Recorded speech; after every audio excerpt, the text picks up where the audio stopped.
This is a story about a world obsessed with stuff. It's a story about a system in crisis. We're trashing the planet, we're trashing each other, and we're not even having fun.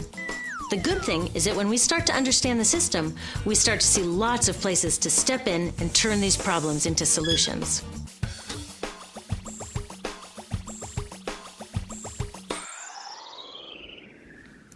Can I tell you, I love my Pantene Pro V. Of the dozen or so personal care products that I use every day, it's the one I can't live without. Says it gives my dull hair the ultimate cool shine. How does it do that? I was wondering that while I was lathering it in my hair one day, so I read the ingredients right here. Sodium lauryl sulfate, tetrasodium EDTA, methyl isothiazolinone. What is this stuff? I took this list to some scientists who know how to read it. Turns out my Pantene contains a chemical linked to cancer.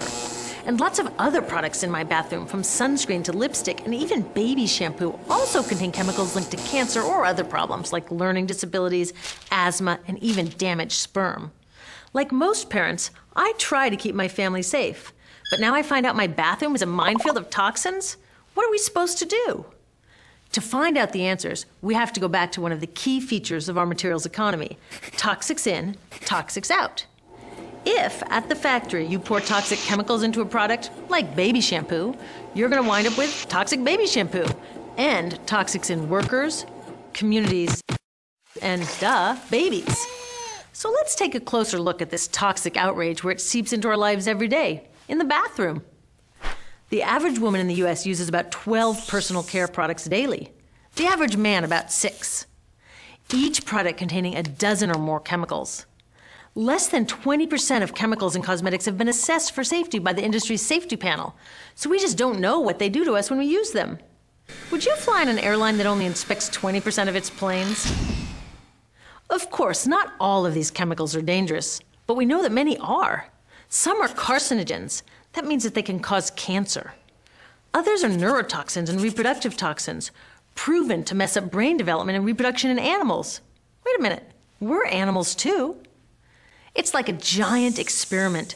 We're using all these mystery chemicals and just waiting to see what happens. One thing we do know is that they're getting inside us.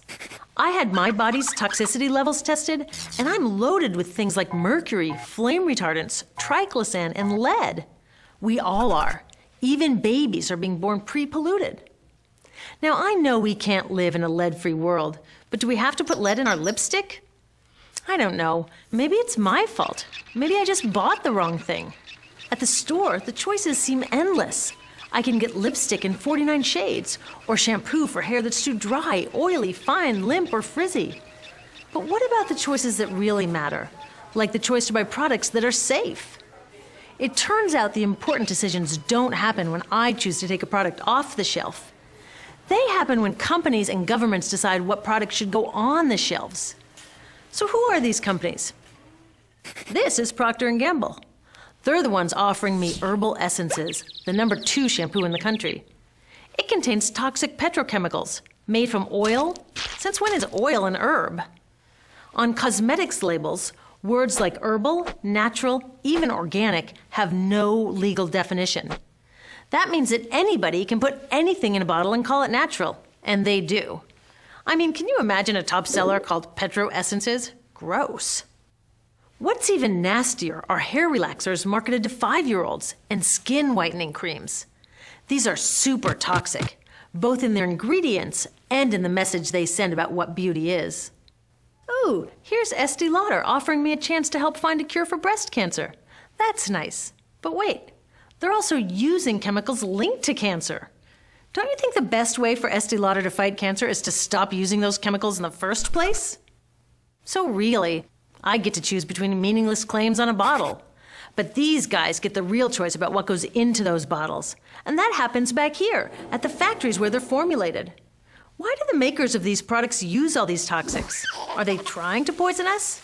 No, they're just working from a 1950s mindset when people were totally swept up in better living through chemistry. In all that excitement, they forgot to worry about human health impacts. That was years ago, and they are still using these same old toxic chemicals. Today, big cosmetics companies say the doses of poison in their products are small enough to be harmless. Yeah, maybe if you use them once a year. I guess they never get out and see that their products are being used and combined with other products every day. A little toxic dose under your arms, a little more on your hair, on your lips. And workers in nail and hair salons get dosed all day long. So the industry is used to doing things this way, and they can, because even now that scientists have linked the chemicals they're using to all sorts of problems, there are no laws to get rid of them. You're thinking, really? Come on, nobody's making sure that the stuff we smear all over our bodies is safe? Nope. The FDA doesn't even assess the safety of personal care products or their ingredients. Since 1938, they've banned just 8 out of over 12,000 ingredients used in cosmetics. They don't even require that all of the ingredients be listed on the label. Now, this is an example where we can all agree a little more government action would be helpful.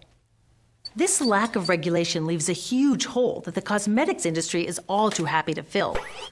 They set up their own committee to self-police their products, and compliance with their recommendations is voluntary. So the cosmetics industry is making the rules and then deciding whether or not to follow them. So you see, it isn't our fault that these toxic products are in our bathrooms. It's a whole broken system that's ignoring the simple rule: toxics in, toxics out. But we're not helpless. There are resources online that we can use to protect ourselves by identifying the best possible choices in the store. But the real action is with people working to change the system. Because if we really want to solve this problem, we got to start here with these guys. Women, parents, workers, people all over the country are demanding that Congress pass a new law, giving FDA the power to make sure that our personal care products are safe. We need common sense laws based on the precautionary principle. That means that when you're dealing with hazardous chemicals, just err on the side of caution. Let's not debate how much lead should be allowed in lipstick. Just get the toxic chemicals out of our products.